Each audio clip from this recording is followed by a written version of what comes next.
Bonjour à tous. Merci d'être venus. On va passer une demi-heure ensemble pour parler de calcul mental. Le menu va s'afficher au fur et à mesure. Alors le format est court, donc vous m'excuserez si de temps en temps j'accélère un peu, parce qu'une demi-heure, évidemment, ça va passer très vite. Je ne pourrai pas tout vous dire ce que j'ai envie de vous dire. Et puis je me suis mis alors bon, ça c'est le format court, c'est déjà voilà, un petit exercice. Puis je me suis mis un deuxième fil à la patte. J'avais préparé un petit diaporama sur une clé. Je ne retrouve pas la clé. Donc ça, c'est un plus ancien diaporama que j'ai vite fait. Voilà. Donc il y a des choses que je vais découvrir un peu avec vous, mais c'est pas grave. Le contenu est à peu près. Le contenu ira très bien. Par contre, ce qui va manquer, je vous le dis tout de suite, c'est les visuels sur les choses qu'on a fait récemment avec les éditions Bordas. Et par avance, je vous invite à aller les découvrir sur le stand. Je vous dirai ça à la fin. Mais donc, on va passer un petit moment, un quart d'heure, 20 minutes, sur, on va dire, la philosophie d'ensemble. Qu'est-ce qu'on vise, qu'est-ce qu'on cherche à faire quand on enseigne le calcul mental. Donc, je vais rester un peu sur des généralités un peu didactiques, mais très pédagogiques et très proches de la classe. Et puis, les outils, eh ben, j'en parlerai après. Mais il n'y aura donc pas les visuels, mais vous pourrez les voir. Et, enfin, en plus, je les ai quand même sous la main, mais ça ne sera pas aussi précis que ce que j'avais préparé. Donc l'idée, c'est déjà de vous expliquer qu'est-ce qu'on entend par... qu'est-ce qu'on vise, qu'est-ce qu'on cherche à faire. Et on a des difficultés qui sont liées à l'histoire de l'enseignement du calcul quand on cherche à enseigner le calcul mental en classe. Et je vais commencer par cette partie-là. Presque une première question un peu provocatrice. Pourquoi enseigner le calcul mental ? J'ai mis des visuels voilà, qu'on a tous, portables, calculatrices, ordinateurs. Ça fait quelques décennies qu'on a maintenant des outils qui peuvent faire le calcul à notre place. Donc on pourrait légitimement se poser la question, à quoi ça sert d'enseigner le calcul ? Puisque maintenant il y a des instruments qui peuvent le faire à notre place. Sauf que les instruments, aussi perfectionnés soient-ils, ils ne nous donnent pas le ressenti, la relation au nombre, ce qu'on appelle les ordres de grandeur, sentir les choses. On peut déléguer des parties techniques, mais toute la partie vie avec les nombres, relation avec les nombres, celle-là, elle est absolument incontournable. Et je pense, parce qu'on le vit depuis quelques années, puisque les outils, on les a depuis un moment, qu'en fait, dans la partie justement technique de l'enseignement du calcul, eh ben, on se construit aussi cette relation intime qu'on tisse avec les nombres et les opérations. Et donc, on en a besoin de faire cette partie technique. Je reviendrai sur comment, justement, on met en musique cette partie technique. Donc, pourquoi enseigner le calcul mental ? Mais bon, voilà, les nombres, ils sont partout, on en a besoin, on vit avec eux. Donc, il faut les... D'ailleurs, c'est une question un peu provocatrice, mais qui a du sens. Mais j'aime bien aussi aborder cette question-là parce que, en fait, dans la vie de tous les jours, les nombres, ils sont autour de nous, ils sont partout. On a besoin de cette aisance mentale. On parle de plus en plus maintenant de ce qu'on appelle la fluidité. L'idée de l'enseignement du calcul mental, c'est développer une aisance qui se traduit par de la fluidité mentale. Donc la fluidité mentale, c'est les choses coulent assez naturellement. Et puis l'étape suivante, c'est d'aller vers la flexibilité mentale. La flexibilité mentale, c'est non seulement avoir un ressenti, d'être un peu à l'aise avec les nombres et les opérations, mais en plus d'être capable de choisir différents chemins dans les objectifs on a à faire avec ces nombres et ces opérations. Et une deuxième question un peu provocatrice, enfin c'est pas provocateur, c'est plutôt un paradoxe. Est-ce que vous êtes déjà posé la question de pourquoi est-ce qu'on parle de calcul mental et de calcul écrit ? Pour moi, c'est presque paradoxal dans la mesure où, quand on est en situation d'apprentissage à l'école, tout est mental. On commence toujours par mentaliser la relation d'un apprentissage. Or, il n'y a que le calcul que l'on affuble de cette espèce de dichotomie, calcul mental ou calcul écrit. On devrait, si on était logique, parler de grammaire mentale, grammaire écrite, histoire mentale, histoire écrite. Il n'y a que le calcul. Et je pense, avec le recul et les années qui passent, que, en définitive, ça traduit le fait qu'on est sur deux mondes qui sont un peu antagoniques, que historiquement, on a choisi des techniques d'enseignement du calcul écrit qui ne correspondent pas du tout à la vie qu'on essaye de mettre en place avec la partie mentale. C'est deux mondes différents. Alors, je vais justement y revenir un peu parce que c'est super important. Je pense que c'est un peu le nœud. On est au cœur du nœud de notre difficulté d'enseigner le calcul mental et écrit. Bon, les techniques opératoires, tout le monde connaît ça. Ça fait 150 ans qu'on véhicule ça. Ça fait une dizaine de générations. Depuis que l'école laïque et républicaine est obligatoire, on a centré l'apprentissage du calcul très vite sur la maîtrise des techniques opératoires. Addition, soustraction, multiplication, division. Je pense qu'en fait, sans le savoir, nos ancêtres nous ont en quelque sorte imprimé une pas très bonne direction depuis justement l'arrivée de ces nouveaux outils qui nous permettent de calculer à la place, parce qu'en définitive, aujourd'hui, dans la vie de tous les jours, dans la vie d'un adulte qui pose des opérations dans sa vie courante, qui pose des additions, des soustractions, quasiment plus personne. C'est pas vrai quand je dis il y en a encore quelques-uns, mais dans notre vie de tous les jours, on en a quasiment plus besoin puisqu'on délègue à la machine. Or, avant l'arrivée des machines, les adultes vivaient les opérations posées qu'ils apprenaient à l'école dans leur vie de tous les jours. C'était un outil nécessaire. On s'en servait pour les factures, pour les impôts, enfin pour tout plein de choses. Ça, c'est en train tout doucement de disparaître. On a un glissement sociétal. Dans les programmes, on parle encore, c'est en train de disparaître, parce que dans les programmes qui vont arriver en 2025, il n'y a plus ce triptyque. Pendant une quinzaine d'années, on avait ce triptyque calcul mental, calcul posé, calcul instrumenté. Donc, une espèce de trois piliers. Et nous, dans notre vie, à nous, d'adultes, on est déjà plus dans ce triptyque. On vit un diptyque dans la vie de tous les jours. On vit avec le calcul mental ou le calcul instrumenté, puisqu'on ne pose plus, ou quasiment plus. Donc ça pose un problème, parce que c'est encore très très présent dans nos pratiques enseignantes, c'est encore très présent dans les programmes, encore les programmes qui vont arriver, c'est encore présent, de moins en moins, le calcul posé, on nous demande d'en faire de moins en moins, etc. Mais c'est encore là, et c'est compliqué à gérer, c'est un problème compliqué, parce que je pense que quand on est en situation, quand on est enseignant, puis qu'on a des élèves devant soi et qu'on leur apprend le calcul donc mental et posé, et ben en définitive, on jongle en permanence sur des mondes antagoniques. Quand on leur apprend à gérer l'addition, la soustraction, la multiplication posée, on ne leur permet pas de rentrer dans une relation véritable, de ressenti des nombres et des opérations. Alors je ne vais pas prendre le temps parce que ça serait trop long, mais si je théâtralisais cette addition posée, très vite, on se rend compte qu'on ne calcule pas avec des nombres. Vous le savez bien, si vous vivez ça en classe, je commence par un 7 plus 5, donc j'ai un 12 qui apparaît, j'ai un 2, j'ai une retenue, je dois mettre une retenue. Si c'est un 7 et 3, 10, je dois mettre mon 0. Il n'y a plus de nombres. On ne calcule pas avec des nombres, on calcule avec les chiffres qui composent les nombres. C'est une nuance fondamentale. Et si on s'enferme là-dedans, comme fut un temps, il y a quelques décennies, où c'était vraiment le Graal, on posait, eh ben, je pense qu'il y a des enfants qui sont devenus adultes et qui n'en sortent pas. C'est-à-dire qu'ils n'en rentrent jamais véritablement en relation avec les nombres et les opérations, qui restent avec les chiffres qui composent les nombres. Beaucoup d'adultes ne font pas de calcul mental, ils posent dans leur tête. Et quand on pose une opération dans sa tête, on ne fait pas du calcul mental. La véritable didactique du calcul mental, qui est en train de se construire, parce qu'on n'en a pas la culture, faut être franc, et ben c'est une culture plutôt de gauche à droite. Cette opération-là, si on est un peu à l'aise avec les nombres, si je suis un élève de cycle 3, par exemple, fin CM, début collège, je ne devrais pas poser ça. Un élève oriental ne pose pas ce genre d'opération dans la culture orientale. On se met le grand nombre dans la tête, 967, et puis on pose l'autre nombre par-dessus. Donc dans ma tête, je dis, si je suis façon élève, ce que font mes élèves, moi, quand on fait ça, j'ajoute 30 à 967, j'arrive à 997, puis finalement, je pose le 5, éventuellement en 2 fois, 3, j'arrive à 1000, et puis 2, et je trouve un 1002. Ça, c'est un vrai 1002. Le 1002 que vous trouvez si vous faites 5 plus 7, 12, 6 plus 3, etc., c'est pas un 1002. C'est un 2, un 0, un 0 et un 1, qui ensuite devient un 1002. Mais vous, adultes, vous ne vous en rendez même plus compte parce que votre cerveau est tellement formaté qu'en fait, il faut savoir que votre cerveau, lui, il relie de gauche à droite le nombre, il calcule de droite à gauche, il n'a pas trouvé un nombre, il est obligé de le relire de gauche à droite. Mais ça, vous l'avez complètement automatisé. C'est un format, voilà, nos cerveaux sont formatés. Il faut se déformater de ce truc-là. Voilà, moi, je pense vraiment qu'il faut sortir de ça. Je pense que certains élèves ne s'en remettent jamais.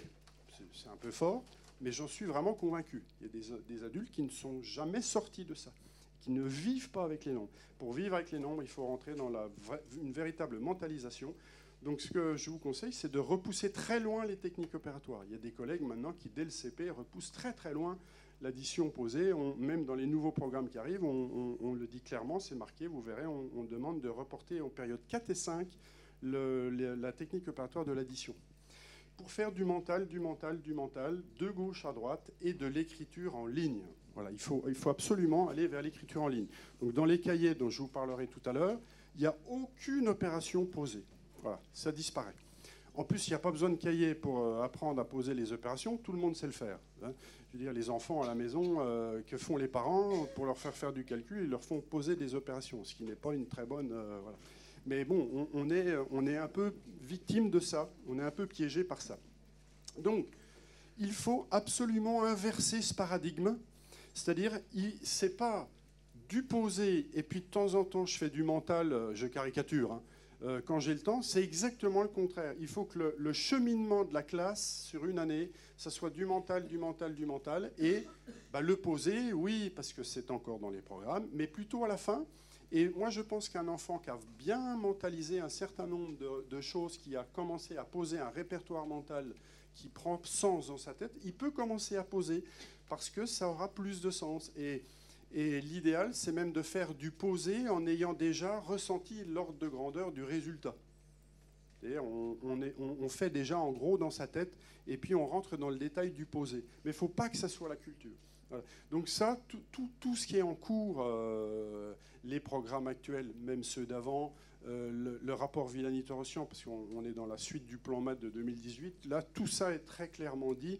La prise de conscience, elle est vraiment générale maintenant. Je pense que c'est plus un problème culturel. On est nous-mêmes, alors moi je le dis humblement, hein, parce que j'enseigne en collège, j'ai mis longtemps avant de me déformater. Hein. C'est presque un déformatage, c'est une déconstruction d'habitude. En tout cas, moi, je l'ai vécu comme cela. Hein, parce que, évidemment, quand j'étais en classe, j'ai posé, et j'ai pas beaucoup fait de calcul mental.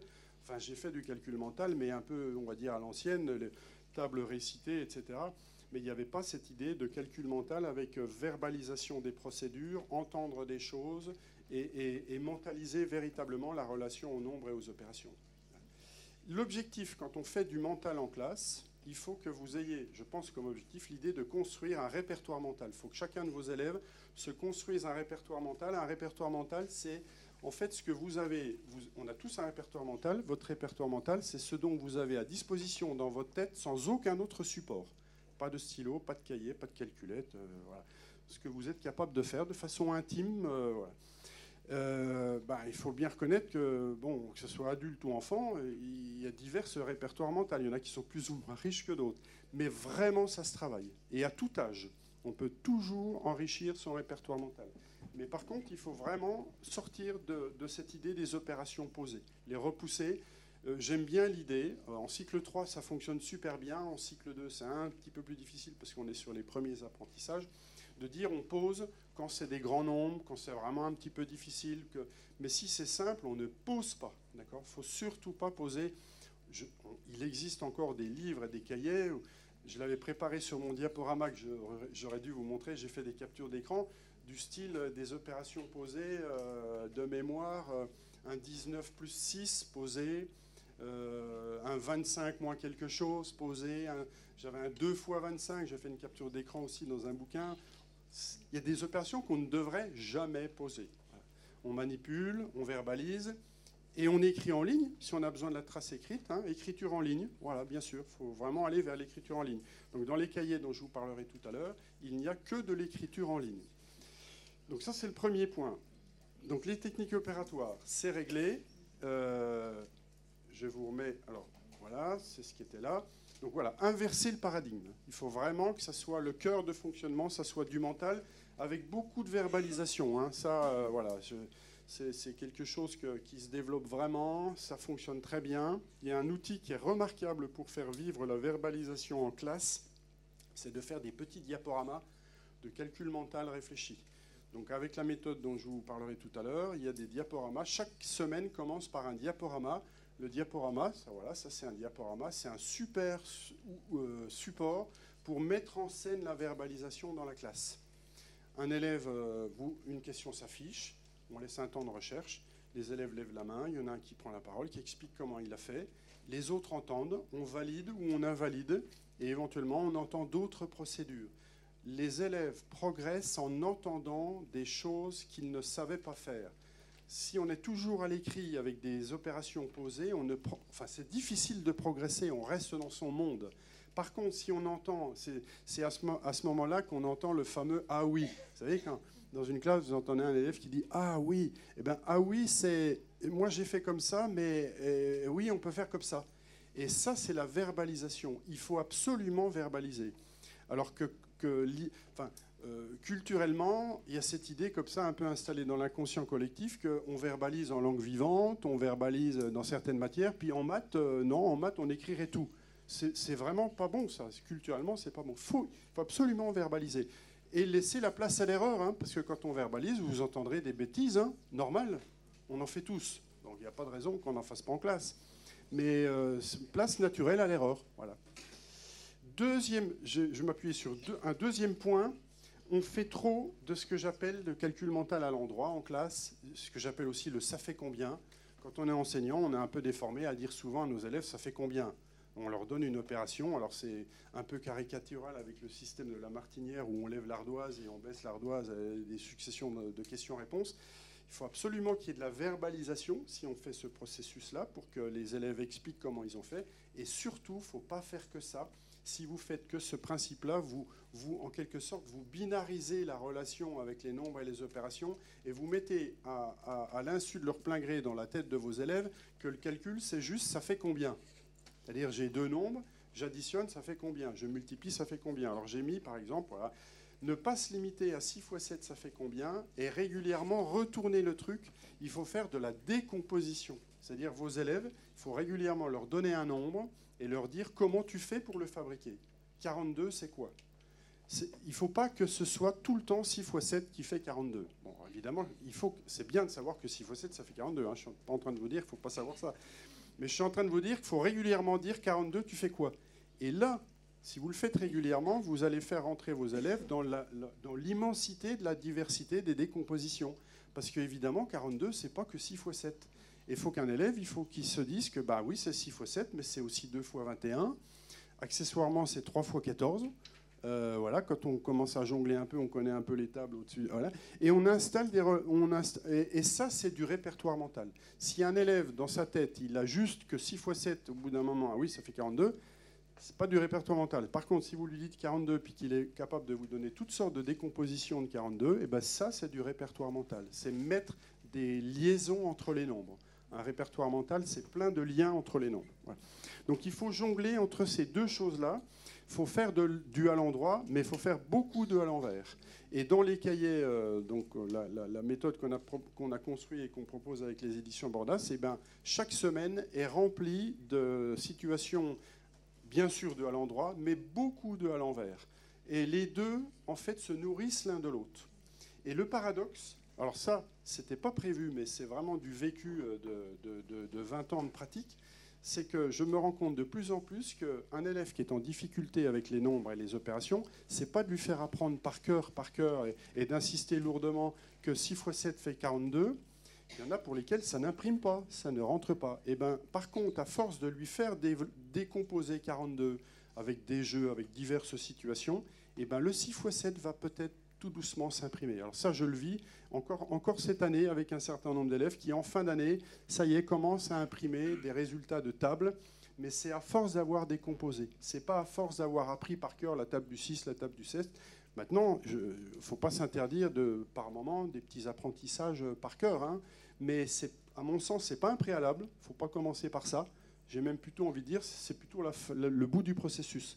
C'est une fois qu'on a bien manipulé, décomposé, etc., qu'on va pouvoir consolider avec des tables. Donc faire vivre les décompositions des nombres. Voilà. Donc, sur la demi-heure, je m'étais dit, voilà, il y a deux piliers sur lesquels je voulais insister, c'est ça. Attention aux techniques opératoires, il ne faut vraiment pas en faire le Graal. C'est plutôt repousser le plus loin possible. Et puis faites vivre la décomposition, faites régulièrement du à l'envers. Et pour le coup, alors là, les jeux, il y a plein de jeux qui permettent de faire du à l'envers. Le compte est bon. Voilà. Quand vous êtes en situation de compte est bon, vous connaissez tous l'ancien jeu télé des chiffres et des lettres. Voilà, c'est du compte est bon. Alors le jeu télé, il n'était pas un peu difficile. Donc il faut des jeux adaptés. Mais la progression des cahiers, je propose des situations du jeu duo, je vais vous le montrer, trio et matador. Et là, on a une progression qui peut aller du CP au CM2, et on est en permanence à décomposer, à fabriquer des nombres. Il faut faire fabriquer des nombres à vos élèves. À force de fabriquer des nombres, ils vont vivre avec eux, et ils vont vraiment installer une vraie relation avec les nombres et les opérations. Que si vous leur faites poser des opérations à longueur de journée, c'est pas dit qu'ils vivent pour autant avec les nombres et les opérations.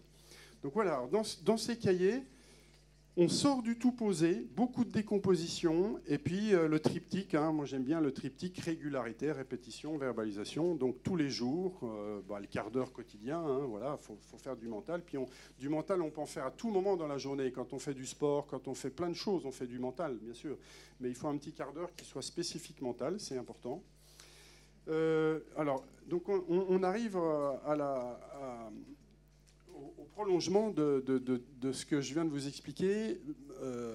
Avec les éditions Bordas, on a eu l'idée de proposer une progression. C'est une proposition de progression annuelle, parce que le calcul mental, il faut aussi avoir l'idée d'une progression annuelle qui va du premier jour au dernier jour de l'année. C'est une progression spiralaire, c'est-à-dire on sort du travail spécifique sur un truc, sur un type d'addition, sur une procédure. C'est en régularité et en répétition des choses sur plein de semaines. Alors, je sais que parfois ça bouscule un peu certains collègues, parce qu'on a tous été habitués, nous aussi, quand on était élèves, à apprendre des choses plutôt de façon linéaire. J'apprends, je caricature, mais la leçon du lundi, on répète le mardi, on fait des exercices qui ressemblent sur le mardi, et puis on fait une évaluation derrière. Ça fonctionne moyennement bien. Il faut plutôt faire les choses de façon construite, petit à petit, répétée et de façon régulière sur l'ensemble de l'année. Alors, apparemment, si on regarde ponctuellement une semaine, là vous avez la semaine 19, on peut se dire, mais alors pourquoi il y a ça? Il y a un mélange de tout. C'est-à-dire qu'il y a en fait tout le temps les 4 opérations, quasiment. Alors, bon, pas au CE1, pas la division tout de suite, bien sûr, mais très vite, il y a l'addition, la soustraction et la multiplication. Tout est interlié. De toute façon, la multiplication, c'est une répétition d'addition. La soustraction, c'est le contraire de l'addition. Puis la division, c'est le contraire de la multiplication. Tout est lié. Donc il faut lier les nombres, mais il faut aussi lier les opérations. Voilà. Alors il y a une version corrigée des cahiers. Si vous voulez vraiment voir le contenu, là vous aviez la diapo d'avant, c'est la semaine 19, je crois qu'on est en CE2. Me semble-t-il, et vous avez le jour 1, le jour 2, le jour 3, le jour 4, c'est-à-dire lundi, mardi, jeudi, vendredi. Le jour 1, c'est un diaporama qui accompagne ça, donc vous pouvez le télécharger sur le site qui va avec les cahiers, et vous faites défiler le diaporama qui a 4 questions, et on fait vivre la verbalisation. Par contre, les jours 2 et jour 3 sont en écrit, en ligne, décomposition. Ça peut être individuel, mais ça peut être du travail en binôme et en petits groupes. C'est tout à fait possible. Ça fonctionne très très bien. Après, on connaît sa classe, on sait qui faire travailler avec qui. Et puis le jour 4, il y a toujours un problème, parce que le calcul mental est au service de la résolution de problèmes.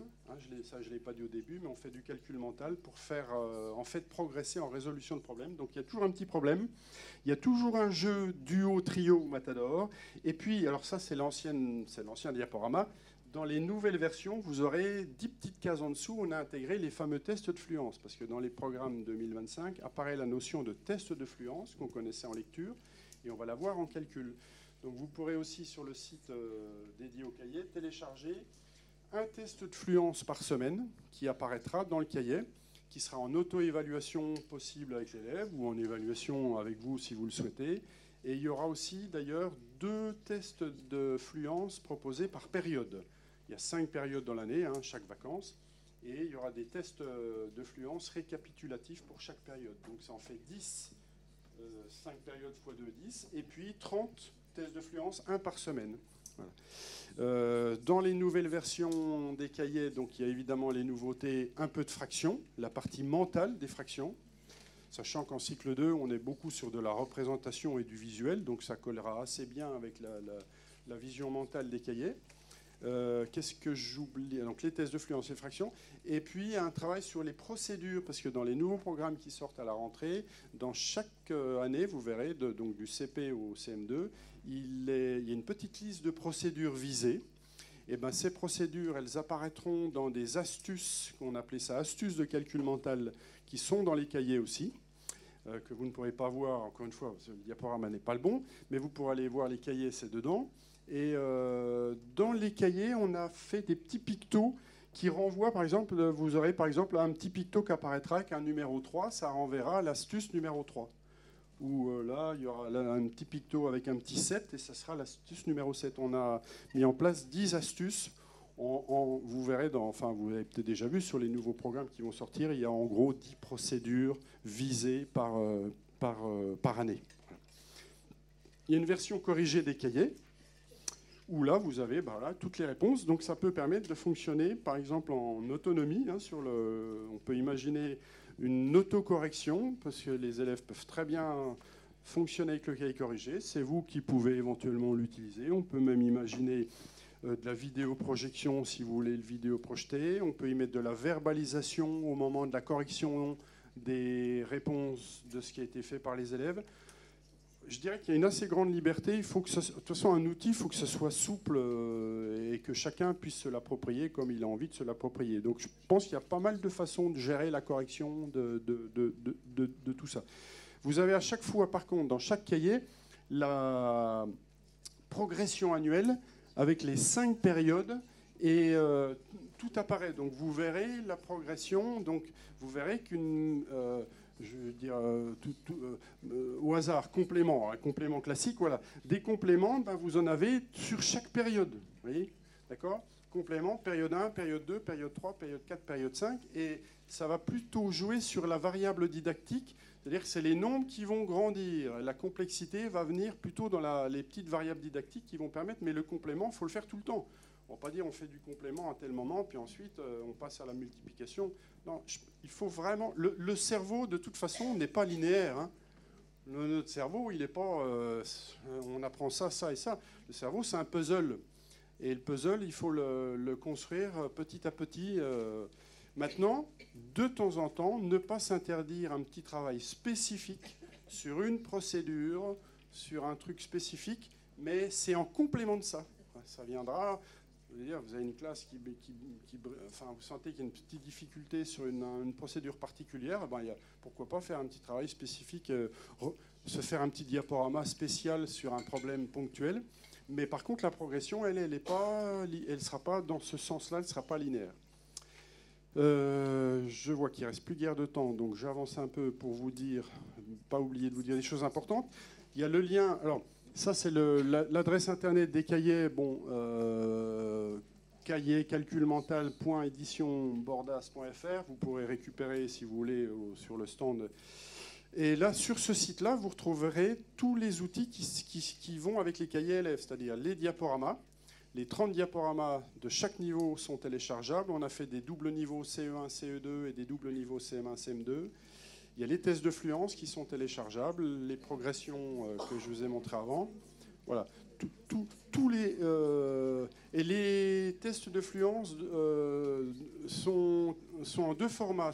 On a fait des diaporamas, c'est-à-dire vous pouvez les faire défiler en diaporama, mais on les a aussi fait en format PDF, c'est-à-dire vous avez la liste des questions et donc vous pouvez le gérer vous-même à l'oral. Pour finir, un petit mot sur les jeux. Dans chaque semaine, il y a un jeu. C'est indispensable qu'évidemment on joue avec les nombres. Il faut qu'il y ait la dimension plaisir, il faut que le calcul, ça ne soit pas un truc galère, quoi.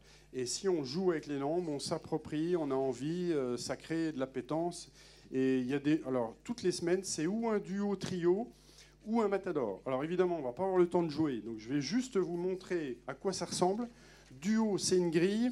Vous devez fabriquer un nombre. Ici, c'est 20. Avec 2 nombres voisins dans la grille, les opérations que vous voulez. 16 plus 4, il est là. 2 fois 10, il est là. D'accord? Et les élèves entourent leurs réponses.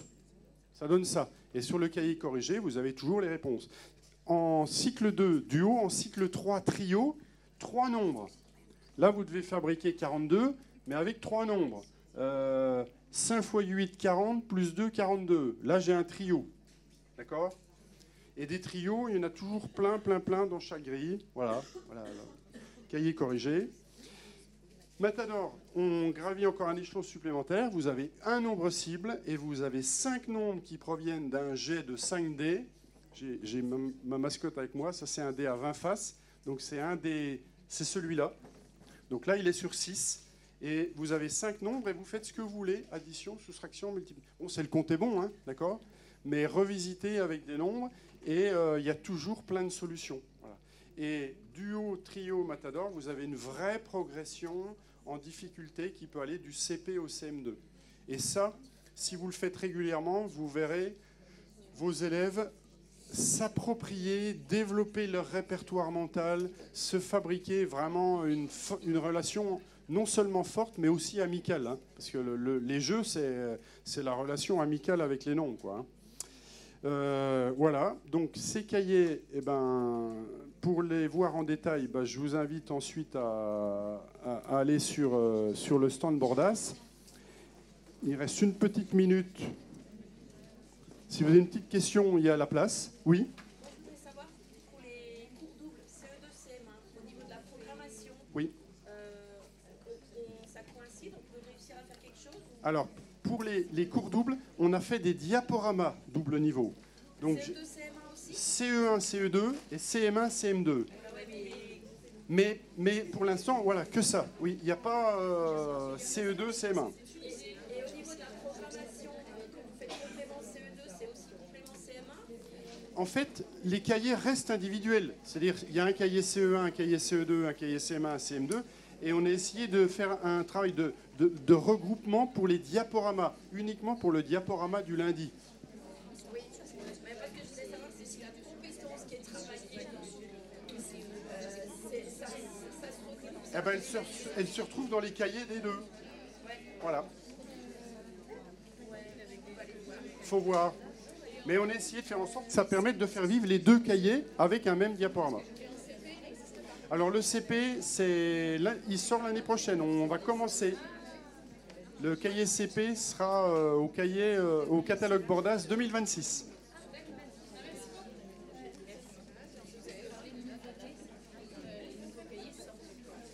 CE1, CE2, ils sont là. CM1, CM2 l'année prochaine. Merci pour votre attention.